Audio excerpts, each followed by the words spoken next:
solve a puzzle.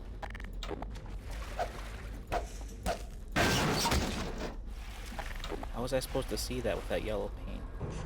There we go. You don't go to Ravenholm. As we finished up our work on Ravenholm, we couldn't shake the feeling that the transition from Eli's lab just wasn't working. It was far too abrupt.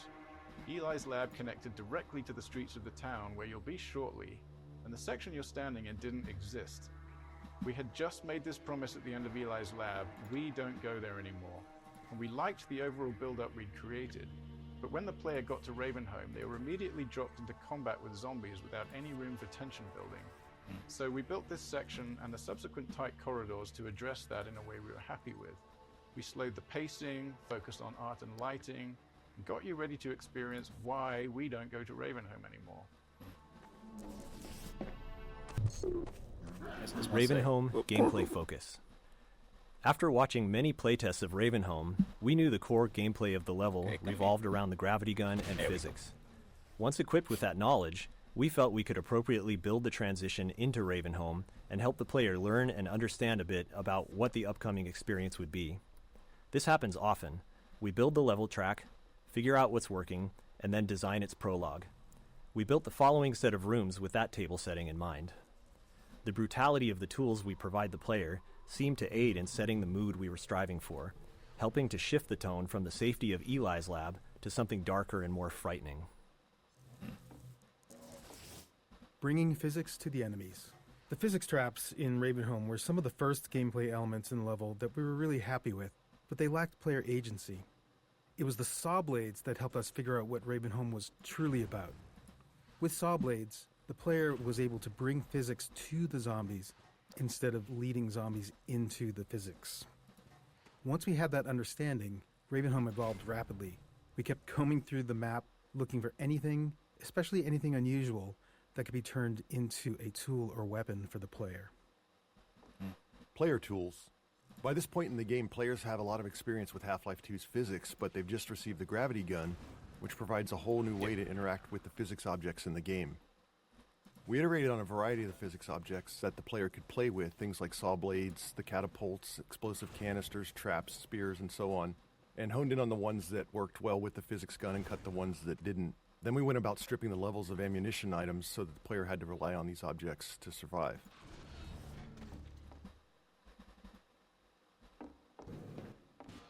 Whoop, what's that sound?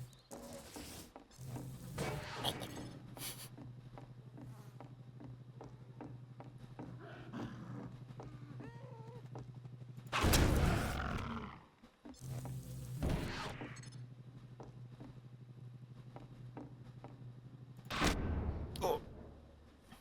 Oi. Are you dead?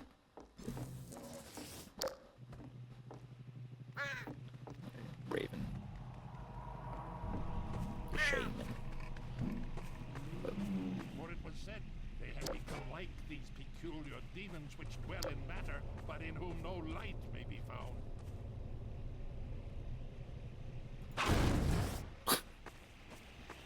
Contrived setups. There's a pretty obvious contrivance in a bunch of the gravity gun and physics object training. The player pulls a saw blade out of the wall with the gravity gun, and right on cue, a zombie stumbles around the corner, just begging to have a saw blade launched at it. Then the player crawls under a spinning blade trap to turn it off, and suddenly 3 zombies appear, taunting the player to switch the trap back on. We didn't have much time to iterate on this section, so we needed setups that worked for all players, not more open-ended ones that relied on them making the right move. While this kind of design has the potential to reduce players' creativity, in this case, we found that they didn't seem to mind that we forced their hand a little bit.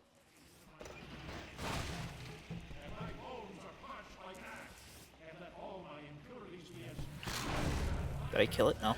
Shit. Come on.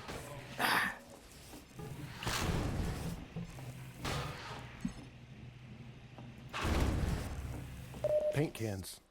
Once we started to succeed at making the gravity gun and physics gameplay the core of the Ravenholm experience, we started to go through the levels and look for objects that we might have overlooked as we were busy working with the really aggressive things like saw blades and exploding canisters. One of the things we found was the paint can, and it was simple enough for us to sort of reinforce player expectations by having the paint can splatter paint on the zombies when you threw one at them. Ew! What the fuck? Where'd they come from? What? No, I want a real gun. Really?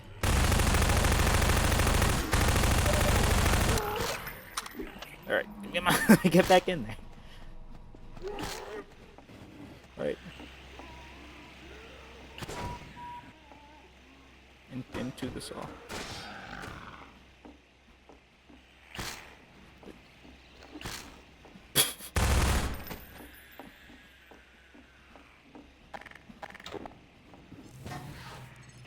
Yeah, it's weird. Because last time I played this game was in VR, so I feel like I just know that I was like basically actually here, and I feel like it was I felt less nervous in VR because I feel like I had more control, and that but playing it like this is more just like no, I feel more claustrophobic because I can't actually really look around with my head. You know, you're just based off of the screen. But, yeah. Because in VR I could like peer around and like be like, what's going on? Like turn my head in real time. Ravenholm's development. We began developing Ravenholm early in the production of Half-Life 2, so it went through more than one full development pass.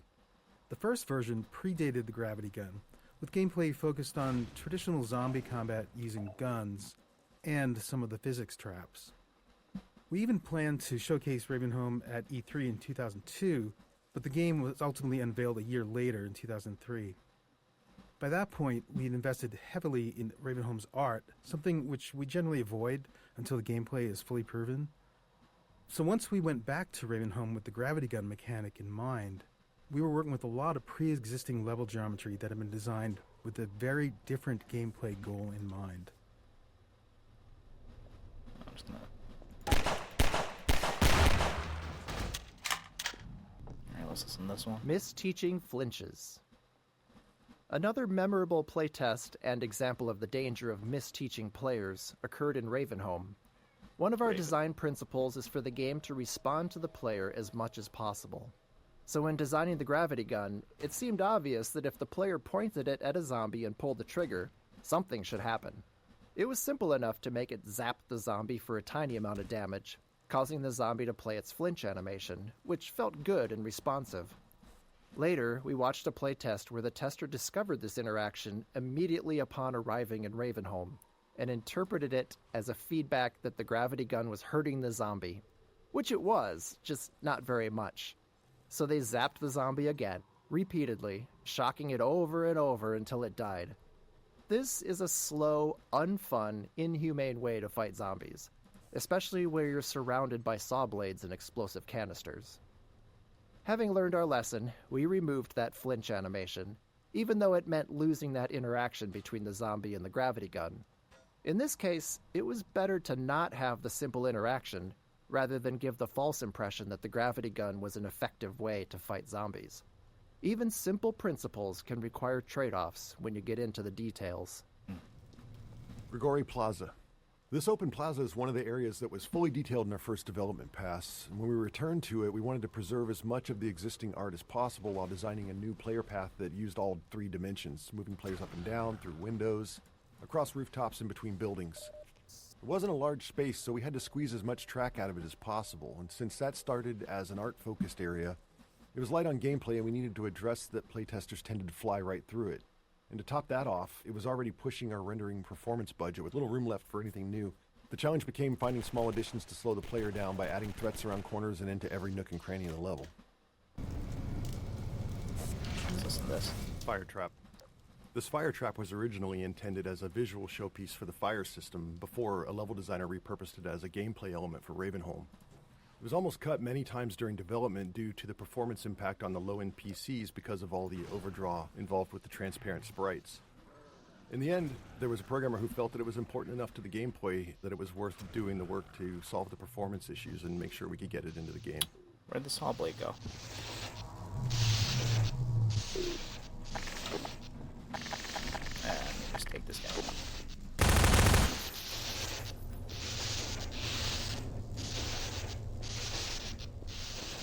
I don't know.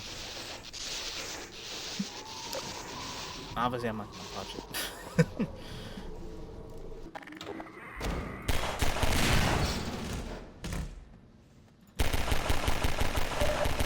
Yeah, waste all the bullets.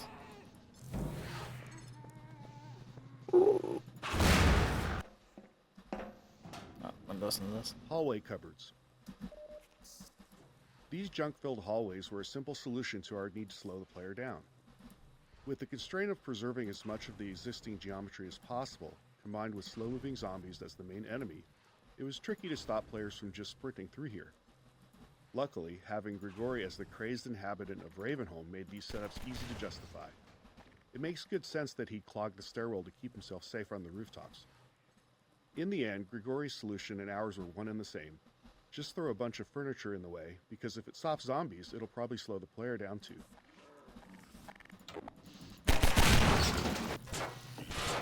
Whoa. I didn't need to do that. Come on. Just keep wasting bullets. You don't need them. Oh.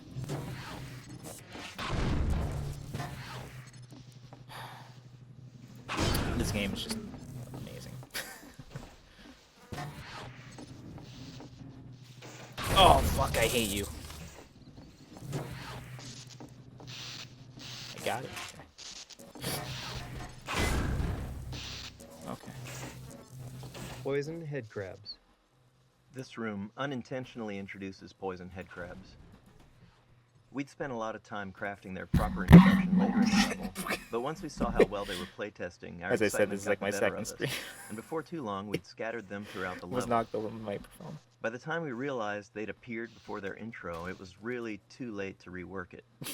Fortunately, a tight room of poison head crabs works as decent training, because their design avoids a common issue with combat training. Typically, players are stressed, and they can get frustrated if they die repeatedly without understanding why. And sure enough, we encountered that problem when trying to train the player with both poison head crabs and their source, the poison zombie. However, poison head crabs can't kill the player by themselves. So, while stressful, a room full of them at least avoids that frustration. Even with all the work we did to try and make a connection between this lever and the outside electric fence in the players' minds, some testers would still flip the lever and not know what they'd done. They'd even wander around, flip the lever back on, and wander around some more. With not much time to spend on making the connection clearer, we elected to just have the lever break off. This prevented players from undoing their progress and added to the feeling that Ravenholm was an unreliable and decaying environment. I fucking hate these things. Gotcha. Alright. I gotcha.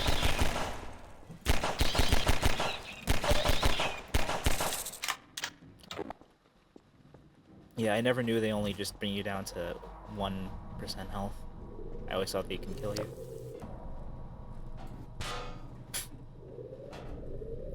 Yeah. Yeah, come on. Alright. Whoop.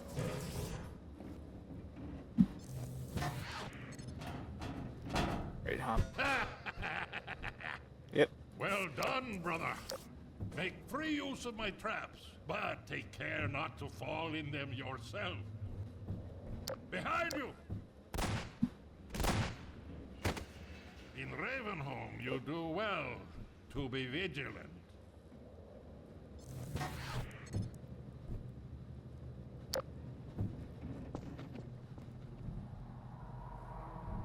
Oh, this isn't this one. We all went to Ravenholm. When fans talk to us about Half-Life 2, Ravenholm is often the most remembered section. Thanks to its multiple development passes and the density of the material in it, more members of the team are represented in Ravenholm than anywhere else. It was where we figured out how to apply our artistic pipeline to the set pieces and mood we wanted, how physics and gameplay combined with the gravity gun, how headcrabs and zombies need to evolve for Half-Life 2, and much more. Looking back on it now, it reassures our belief in individual empowerment over centralized design.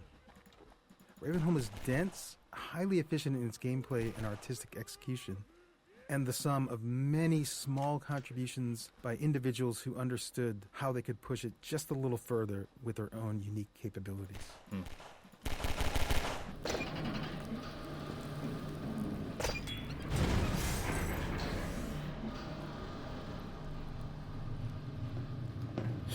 No, you gig man.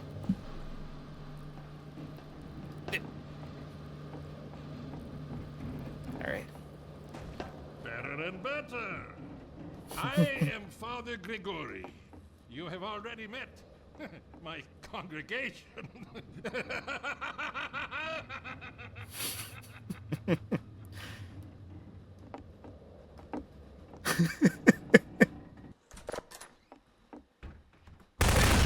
Yup. Yeah, smooth.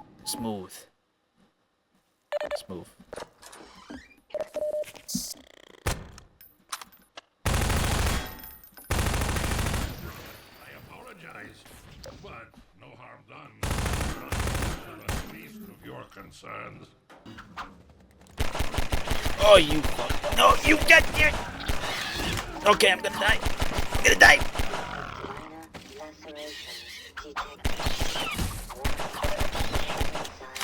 Critical.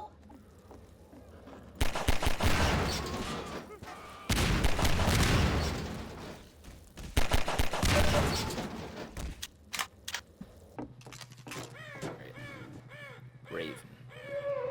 Ooh, good sound.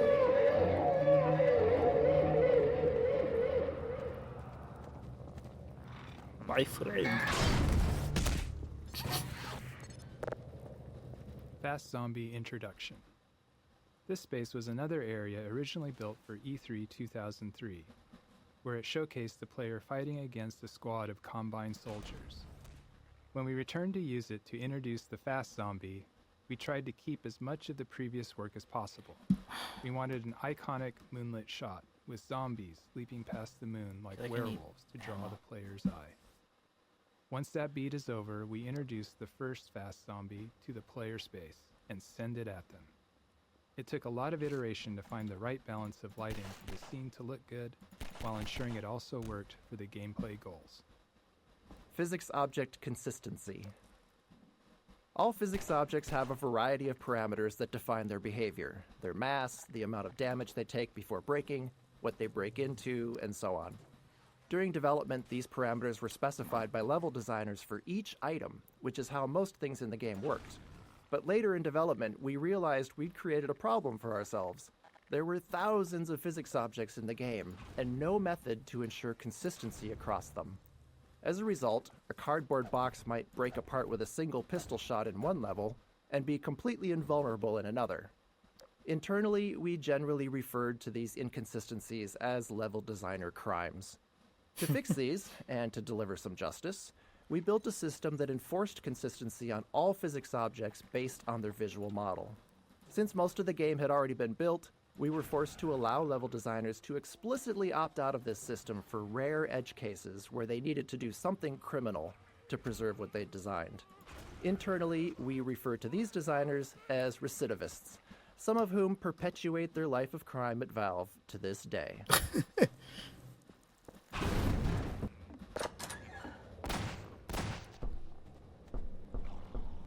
Here, brother! Yep. Come closer. You've stirred up hell. A man after my own heart. Here, I have a more suitable gun for you. You'll need it. Catch! Good. Now, keep it close. My advice to you is, aim for the head. Hush. They come. There is no rest in Ravenholm. Move on and I will meet you at the church. Be free, my child!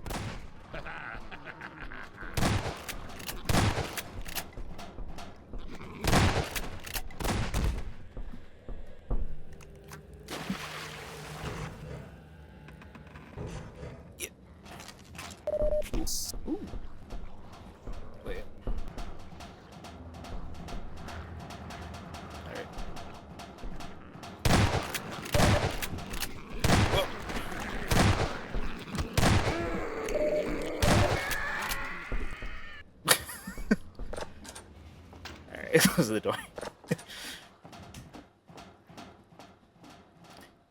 Ooh, can they burst through the door?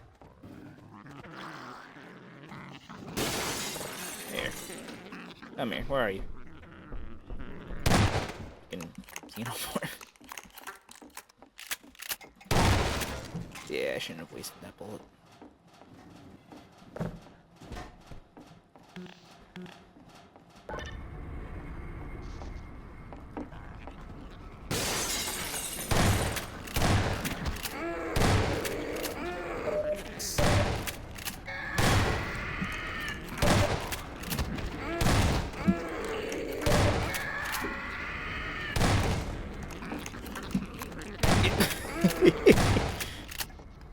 Where are you going?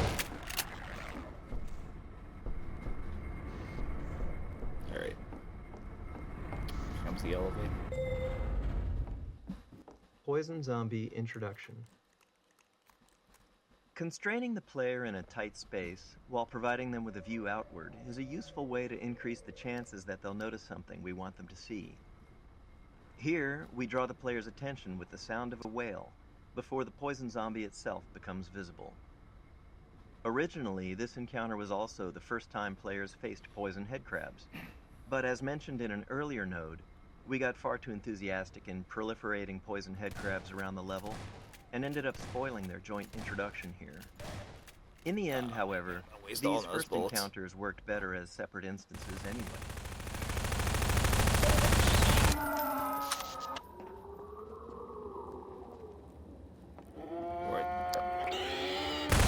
Fuck.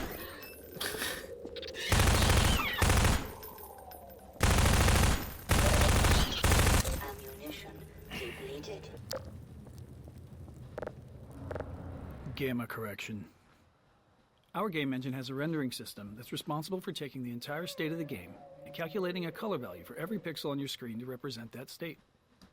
But code and software from other people are involved in the process of calculating those pixels as well. As an example, the software and hardware in your GPU and monitor. At one point during development, we were unhappy with how our characters looked. In particular, we thought that they looked those waxy things. or sickly. Their skin was wrong. We spent some time tuning our lighting, but we just Stay couldn't away get from both me, our 'cause I'm gonna characters take and our out that world other to look fucking right. thing. Luckily, we still had a fully featured software renderer, which allowed us to run the game without a GPU. Come on. Because this was an era where many players still didn't have one. And looking at the game on that renderer, Why am I we so noticed that our terrible? lighting didn't have the same problem. There we go. So we went through our code with a fine-tooth comb, trying to figure out where our rendering code was doing something wrong when it was working with a GPU. After failing to do so, we tried talking to the GPU manufacturers, asking them to double-check they weren't doing anything wrong with the pixel values we were passing them. That was the start of a long journey, and long story short, it was a journey of almost 2 years of back-and-forth communication with GPU manufacturers before we were able to convince them that they were doing gamma correction incorrectly in the low-level math on their cards. During this, we'd even had to build a system that validated the color values of an individual pixel throughout the entirety of our rendering pipeline. But eventually, at the end, we finally got new drivers back from them, and our characters immediately looked like they should, matching the software render. At this point in Ravenholm, the player has learned all the gameplay elements available to them and can predict their interactions. This allows us to build more complex setups, providing a greater level of threat and more freedom in how the player can approach each Is that a joke? scenario. This arena is a deliberately entwined space that the player will need to explore, and we use that exploration time to slowly ramp up combat intensity. The faster the player explores, you the stay away faster we ramp it up. The freeform nature of this design made it challenging to tune, given the large dynamic range in how players played through it. Yep. Come on. Take that.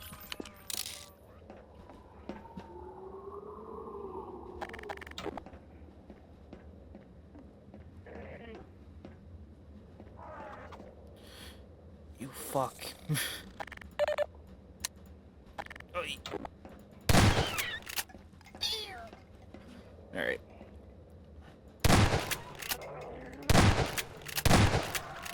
You were like there's two of them.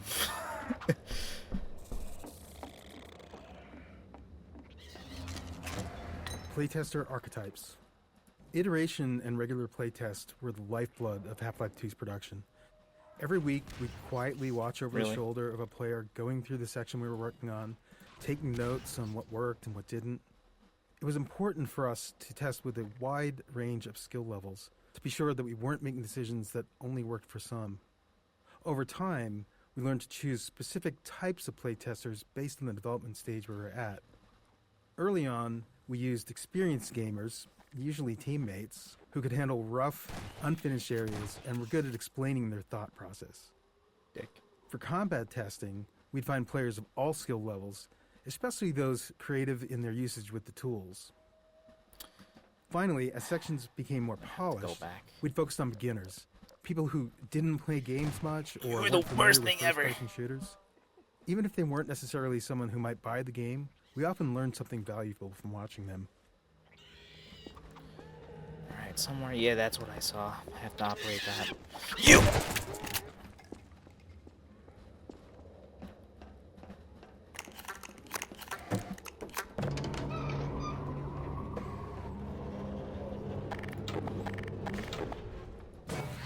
Take that.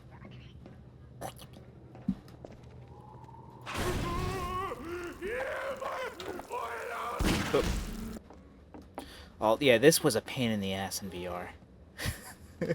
Like, how much I could say that, you know, it's so much better to be able to look around in Ravenholm versus being on the screen, which is claustrophobic like that. Jumping in regular Half-Life is a lot better than jumping in Half-Life in VR. No, just get away from me.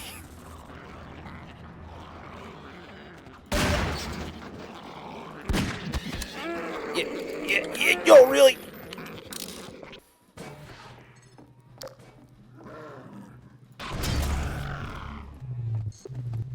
Nope. Where's the... Wasn't there another one? Yeah, there. What? Wait.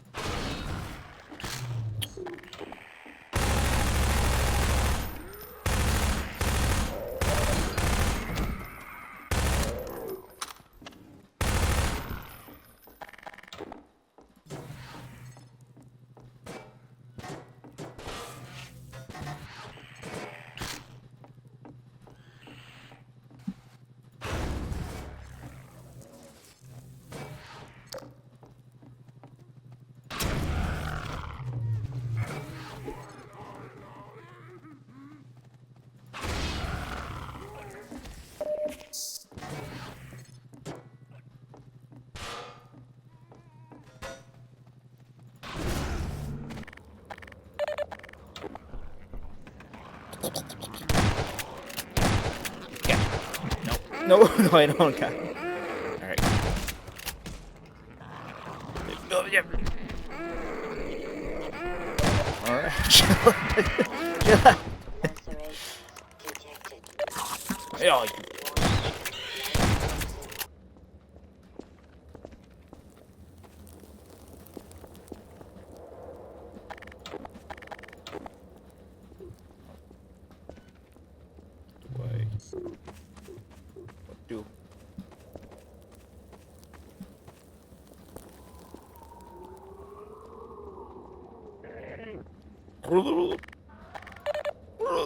Oh shit. Really? Don't you run away.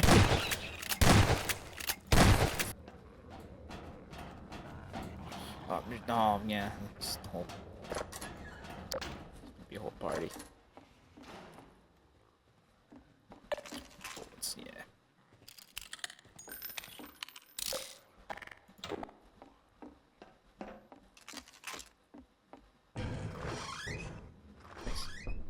Final arena.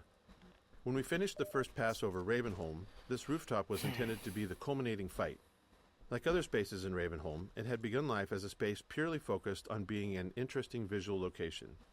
We felt it was important that, as the player left Ravenholm, they had a moment to look back over the town they had just survived and get a glimpse of where they were headed next.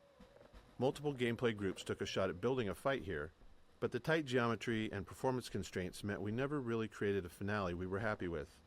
Not unlike the Half-Life saga itself, It seemed as if Ravenholm was destined to not have a real ending.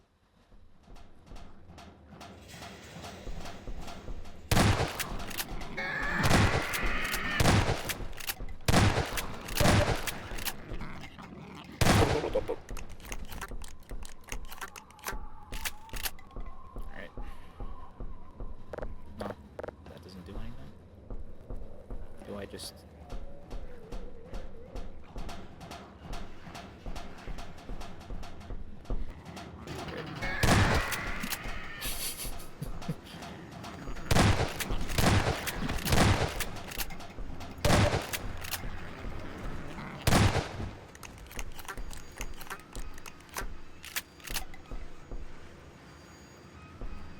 Oh, I'm hearing noises.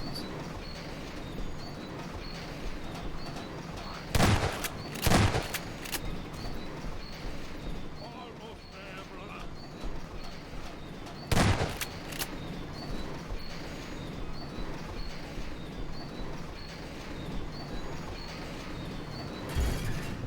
No, There we brother, go. step into the cart. A minute. The handbrake, brother. Release it and come down. Oh. There is yellow paint.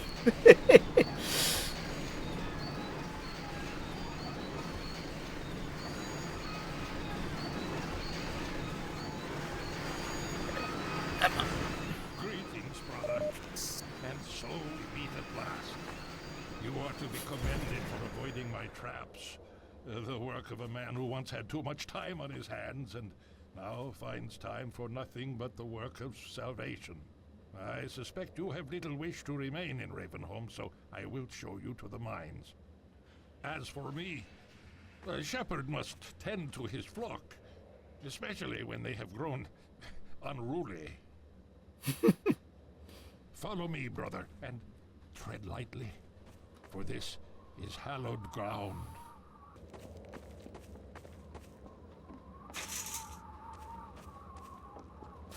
Why can't I get up? Response rules. We knew early on that we wanted a lot of dynamic dialogue in-game, so we needed a system to handle it effectively. We aimed for a system that allowed sound designers to add and tweak lines without involving programmers, made the dialogue tightly responsive to the game's state, and minimized repetition. With these requirements, we created the response rules system. Whenever a character speaks outside of a choreographed scene, this system determines which line to deliver. Rather than picking up lines directly, character AI is constantly flagging opportunities for speech whenever a relevant event happens. Spotting the player, getting hurt, firing a last round in a gun, encountering overwhelming enemies, and so on. With each opportunity, it sends the response rules system a packet of data about the game's current state, and the system returns the most fitting dialogue line, if there is any. This setup allowed our sound designers to create a detailed decision matrix for dialogue. For example, a character might have a different set of lines for announcing a reload while under fire versus after the end of a fight, or if only one ally is left standing, or if there's a strider in sight, etc. By the time we shipped Half-Life 2, we felt we'd only scratched the surface of this system's potential. It became a core feature of Episode 1's Alex, and went on to power the dynamic dialogue in our later games, including TF2's classes and the cast of Left 4 Dead. The real final arena. Very late in the development of Half-Life 2, when we were reviewing the entire game for final improvement opportunities,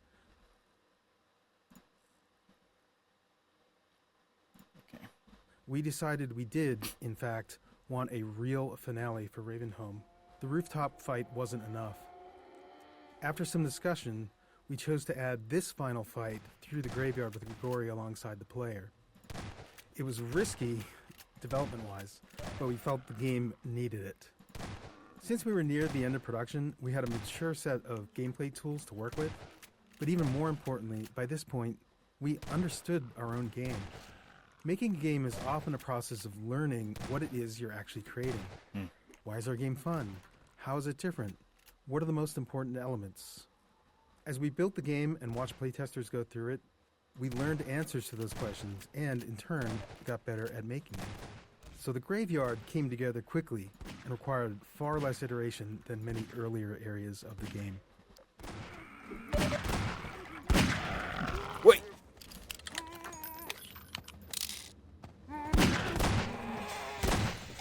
Yep.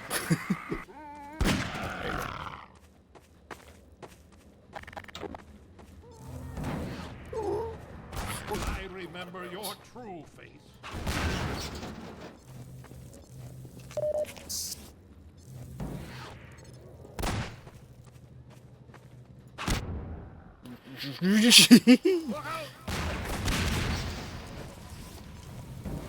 man. It is not me you want, but the light that shines through. Balm for your affliction, child. Return to your true nature.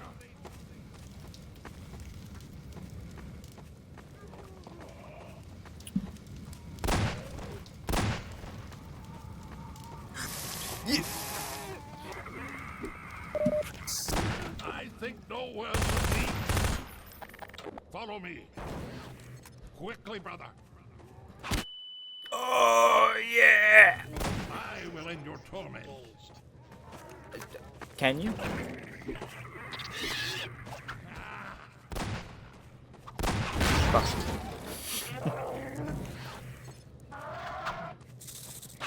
Oh yeah, it's a good snack.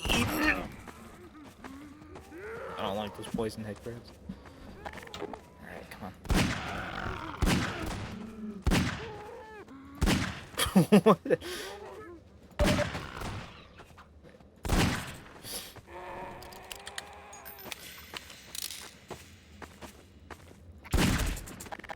Ooh.